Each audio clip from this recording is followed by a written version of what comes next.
Tapos mga ka-best friends, ang maganda rin dito sa mga DD5 na dashcam, meron silang G-sensor na tinatawag. Tapos maganda rin yung kanyang night vision. Super liwanag din talaga nito kahit na gabi na kayo bumabiyahe. Built-in nga pala ang Wi-Fi ng DD5 Mini Pro. So ayan, sa mga magtatanong kung magkano mabibili ang dashcam na to.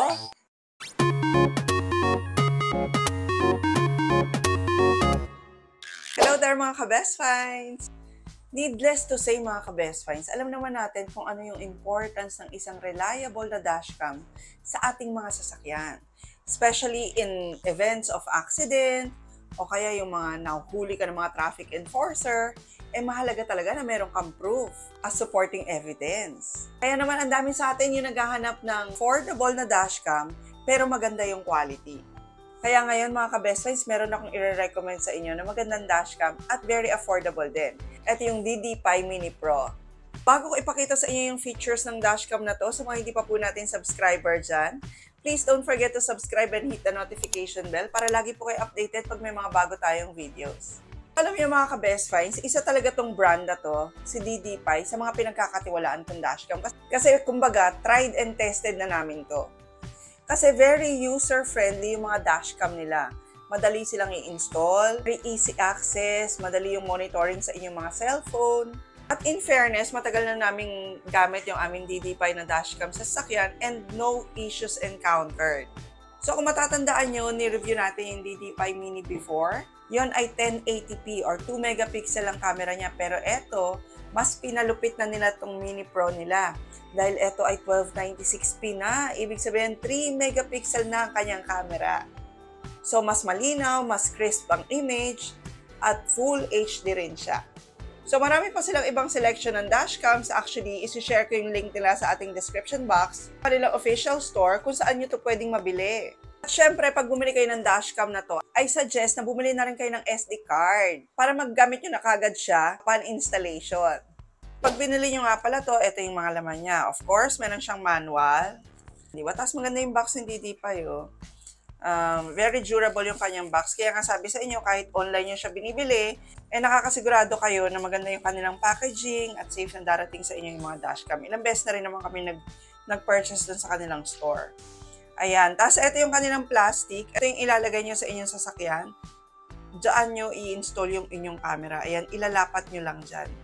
So, ito muna ididikit, then yung dashcam.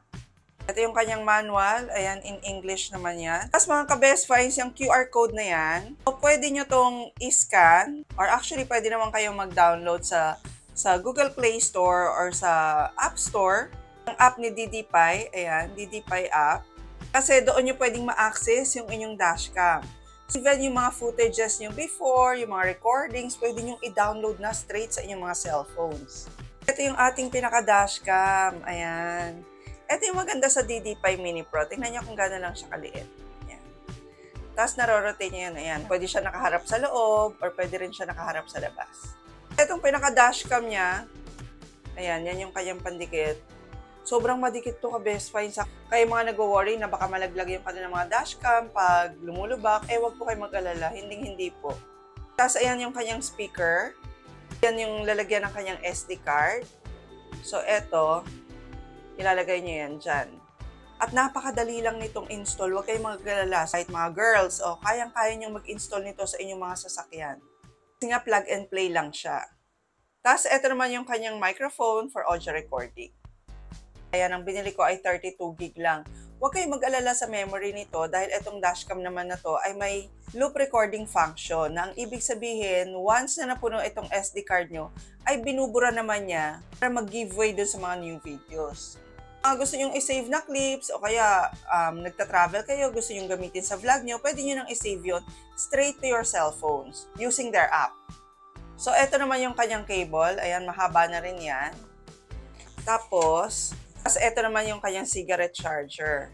Tapos ito naman mga ka-best finds, ito yung installation tool. Siyempre, etong cable na to, di ba, hindi naman siya pwedeng nakalitaw sa car. So, ito yung ginagamit nating pang-suksok dun sa ceiling, di ba, sa side ng inyong sasakyan para hindi kita yung inyong cable. Bakit nga ba maganda itong DD5 na dashcam? Una mga ka-best finds, tingnan nyo ang quality ng kanyang video. Ayan, pag umaga, okay. Kasi ito, medyo hapon na to. O, di ba, malinaw na malinaw pa rin siya. Tapos, ito naman ang kanyang quality paggabi. So, kitang-kita pa rin talaga yung mga details nyo sa paligid dahil nga itong dashcam na to ay 1296p. So, ang taas na ng resolution niya, Full HD na to ha, 3 megapixel camera. Kaya naman talaga lahat, pati yung mga plate numbers talaga ng mga sasakyan, ay nakaka-capture ng dashcam na to. Tapos, super liit nga lang niya, kaya super discreet, di ba, sa inyong mga sasakyan. So, ideally, ang installation nito nasa likod ng inyong rear view mirror. Pero tansyahin nyo na lang din, basta make sure na itong camera nyo ay nasa gitna ng inyong windshield. Tapos, ang maganda pa sa camera na to, meron siyang super capacitor na battery. Kahit na extreme weather, kayang-kaya niyan tumagal. Mga nagtatanong, baka nag-overheat kasi nasa harap ng windshield, masyadong mainit. Huwag po kayo mag-alala, hindi. Kasi tried and tested na namin tong brand na to, kahit na extreme weather, hindi talaga naaapektuhan yung kanyang function. Tapos mga ka-best friends, maganda rin dito sa mga DD5 na dashcam, meron silang G-sensor na tinatawag. So in an event na kunyari merong collision, natunggo kayo ng motor, o kahit na nung impact na na-experience ng inyong car, automatic magkukuha siya ng picture. Isi-save niya yung footage na yun. So hindi yun masasama dun sa loop recording na binubura niya. Naka-save talaga yon. Built-in nga pala ang Wi-Fi ng DD5 Mini Pro. So once na na-install nyo ang inyong app sa inyong mga cellphone, automatic magkoconnect na silang dalawa at makikita nyo na lahat ng footages na nakukuha ng inyong dashcam using your cellphone. At pwedeng-pwede nyo itong ma-download or ma-transfer sa inyong mga computer. At kung sakasakali naman mga ka-best finds na gusto nyo na 24/7 na nakamonitor ang inyong dashcam sa inyong sasakyan, meron kayong option na mag-purchase ng kanilang voltage reduction cable. Yung iba ang tawag doon hardwire. Hina-hardwire nyo siya para 24/7 nakamonitor siya sa inyong sasakyan. So yung wire na yun, pwede nyo ring mabili sa kanilang official store. So ayan, sa mga magtatanong kung magkano mabibili ang dashcam na to, etong small but powerful dashcam natin na DD5 Mini Pro, ito po ay 2,199 lang. At mabibili nyo siya using the link na shinare natin sa description at sa ating comment section. So again, sa mga naghahanap po dyan ng affordable na dashcam para sa kanilang sasakyan, click the link below lang po. So thank you very much for watching mga ka-best finds. Sana ay may natutunan kayo kahit papano. Please don't forget to like the video at i-share nyo na rin po. And please don't forget to subscribe and hit the notification bell para lagi po tayo magkakasama sa mga next vlogs namin.